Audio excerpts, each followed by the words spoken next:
Fallout 76 is going to hit its 5th year anniversary in November, so I found it fitting to jump back in as a new character to see how much has changed. And since Starfield is around the corner, it might just be a while before I get to play any other game again. Whether you're like me and have taken an extended break from this game, or if you're new and want to see what Fallout 76 is about, this video is for you.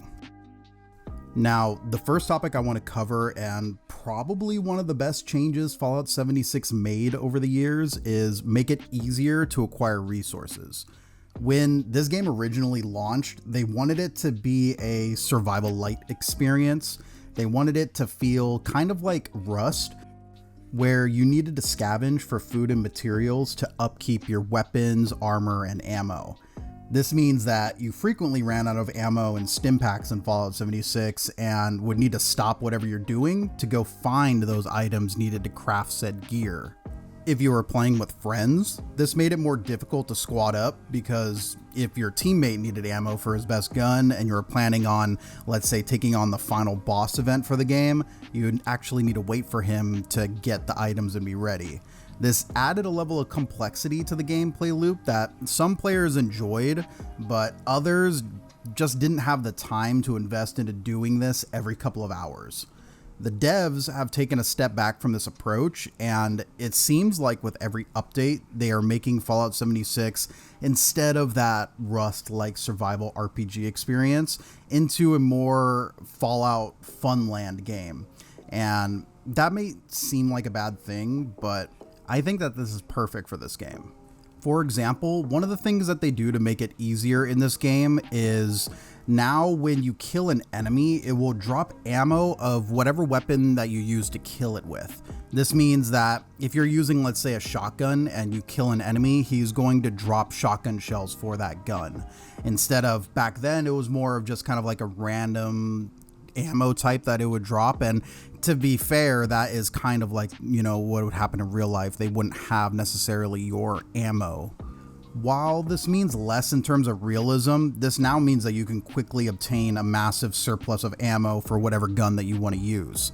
They have also increased the opportunities for you to get certain healing items and ammos in the form of event rewards, for another example. And if you were to stop and think about it, all of the changes like this make the game more fun for players. They no longer have to stop and scavenge for ammo, which was a big, huge annoyance for me and probably other players in the game at the time. But for someone like me who jumps in every couple of months, I don't want to have to, load up the game one day and realize, oh, I don't have any ammo or healing items. I'm going to have to spend the next hour getting that stuff before I can actually play any new content. And another point to consider is the devs absolutely know Fallout 76's player-based numbers, and they know that they need to stay alive and profitable as an online game. They have to make this game enticing and easier for new players so that they can jump in, because a lot of people didn't give this game a chance, and with the poor reception, they're far less likely to actually give this game a chance. They can also probably see that players aren't playing this game every day except for the extremely dedicated ones. If there are players like me, they jump in every other season or so, or after a significant update, and then they get to play the whole new content, and then they'll hop off for the next update. And while I don't have exact data to prove that I'm in the majority group of players, but it just makes sense to me that I am. I've put hundreds of hours of this game. I still haven't done everything. I haven't collected every single item, but I still got bored and found other games to jump to. And in my opinion, from a dev standpoint, it makes sense that if there are a large number of players like me, then they would want to cater to those players that do end up jumping back in and spend some time. And maybe after some significant updates, they'll maybe stay a little bit longer than last time. I think that's their whole entire goal here. And it seems like that they're actually doing that. Every update seems to be adding some sort of quality of life or making the game easier in some aspect for the players. In fact, in their most recent update that came out yesterday, they even tweaked the damage resistance of a lot of enemies in the game, and I kind of played around with it. A lot of the enemies seem easier to kill now, which to some might see that as a downside, but for me, and I think a lot of other players that just want to come in and play with friends, it's a lot more enjoyable. And to be quite honest, I think it actually makes a lot of other play styles besides just a bloody build a lot more viable. So all in all, a good update. I don't like in games when they try to balance things, they'll make the toughest class, the best class in the game, weaker, so the other weaker play styles can be on the same level. No, they should rise them all up so they're all fun to play. And it seems like that they're doing that here. And it just kind of goes back to what I was saying. If you were to think of Fallout 76 as the Fallout online playground game instead of the survival light game that they had originally envisioned, their update path seems to very clearly indicate that at the end of the day, they want their players to have a good time, not struggle to do the mundane tasks of the game, but jump in and do things that they actually want to do. And I think in this aspect, Fallout 76 is leaps and bounds better than where we are at the beginning, even if that wasn't a very high bar to pass. The next thing I wanted to cover is the amount of content in the game. One of the biggest criticisms that players had about the game is the lack of content. Once you have finished the main quest, there were only a handful of side quests left to complete, and once you were completely done, that was pretty much it.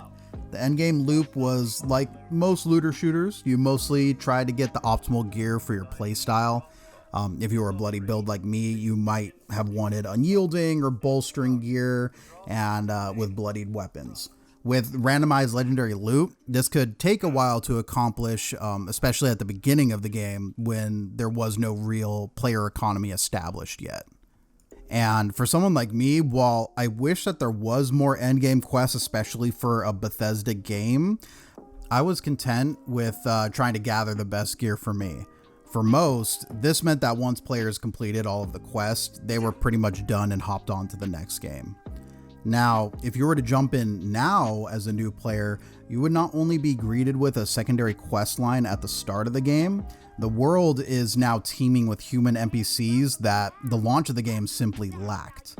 You can complete the Wayfinder quests at the same time as the beginning story missions, and once you reach the midpoint of the game, you have both the Raiders, the Settlers, and the Brotherhood missions to do, as well as complete the remainder of the story.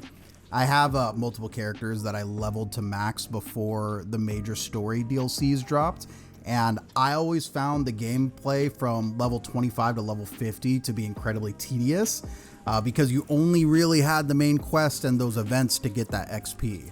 Now you constantly have things to keep you occupied when you jump into the game. Not to mention now with the level scaling update, you can jump into the harder areas for large amount of XP. With the recently added mutation events that they frequently run now, you can quickly obtain a massive amount of healing items, ammo, and levels as a new player. This creates a fun leveling experience that actually puts you with other players. When Fallout 76 originally launched, it was a lot more rare to run into players in the wild, but with the constant updates and their kind of path to kind of push people together is really making it easier to group up with other players. And there's actually now a lot more endgame content that you can pursue in the game as well. Some of them, like the final boss, that require you to launch a nuke at a certain location, but there are now daily operations and expeditions, which is kind of like their take on the whole dungeon aspect of like Destiny 2, if you ever played something like that. But if you were to kind of take a step back and look at all of the quests and stuff that you can do if you're just starting out into the game, it is leaps and bounds way more than what we had.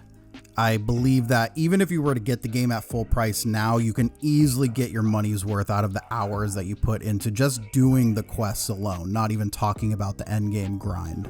The next thing I wanted to touch on is microtransactions. This was another sore spot for the game's reputation. I believe that this game launched at a point where microtransactions were just starting to ramp up their predatory practices, and a lot of gamers wanted to push back against it. The Fallout 76 community in particular was extremely vocal over the predatory atom shot prices, as well as changes that would take away from the one-time purchase experience of the game. Fallout First, their monthly subscription service, was heavily criticized. And while they did manage to keep it in the game today, I believe that they did listen and decide not to pursue a path of only catering towards the whales of the game.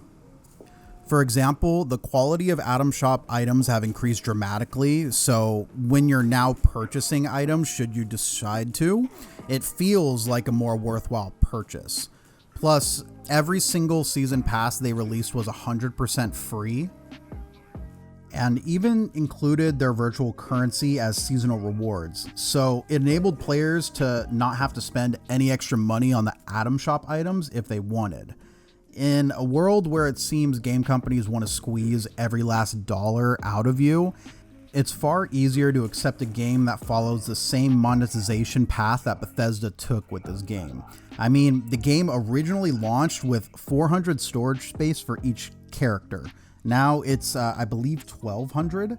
They could have easily left it at that meager size and forced people to pay for unlimited storage.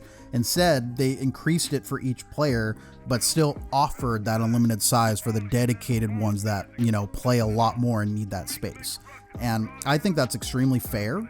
I know people want to go back to a time when there was no microtransactions, but with a live service game that has given us a wealth of story content for free, all the updates have been free, season pass is free, it's kind of unrealistic to believe that a game can be free from that sort of, virtual currency shop. But even then, I have purchased Fallout First in the past, and while I did find it very useful, it's definitely not a required thing, especially if you're a casual player. You'll most likely never need those features. And the final topic I wanted to cover is bugs. Now, we all know the PR mess this game was in because of all the bugs from launch. Hell, my channel became viral because of the bug in the game where I launched those 3 nukes. And Bethesda games are notorious for being riddled with bugs. And with this being their first real crack at an online Fallout game, it was pretty much destined to happen. The bugs were extremely excessive and rightfully turned away only those who were avid Fallout fans. This tarnished the game's reputation hard, and it felt very bleak for someone like me that wanted the game to succeed. And I'm not gonna lie to you, this game today definitely still has bugs, and even has bugs that have been present from the start of the game. For example, frequently when I want to fast travel to a location, I'll pull up my map, click a location, and confirm the fast travel. And instead of actually moving me to that other location, it will actually close the map menu and I have to constantly open it again and just keep trying it until it actually works. This is incredibly frustrating. It was probably one of the biggest bugs in my head that they needed to fix. And it's still present, of course. But if I'm being completely honest, that is pretty much the extent of the bothersome bugs in this game.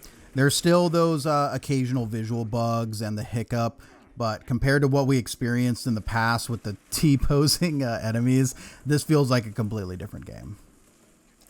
I know that for most, they will never give this game a shot after the blunder that this launch had, and I completely understand their point of view. Looking back, this was one of the first rushed, incomplete launch games that gathered a lot of attention. If you were to think about some of the other rush titles like Anthem or Battlefield 2042, Bethesda actually did try to turn things around and accomplish that a little bit and made this into a fun little Fallout experience that gets frequent updates every year. Anthem is literally dead in the water, and 2042 is still struggling, I think, to gather its legs. If you're a real Bethesda fan, or if you like the Fallout series and you haven't given this game a shot yet, I think that you would genuinely enjoy your time in this game, and you might be a little surprised. But anyways, that's going to do it for this video. I want to hear what you guys have to say. Have you played recently? Have you been playing since the beginning and haven't stopped? What are your thoughts? Do you think it's in a much more playable state now? Do you think that new players can pick this up and actually enjoy their time? I'm excited to continue this down in the comments below. Thank you all for checking out this video, and I'll see you in the next one.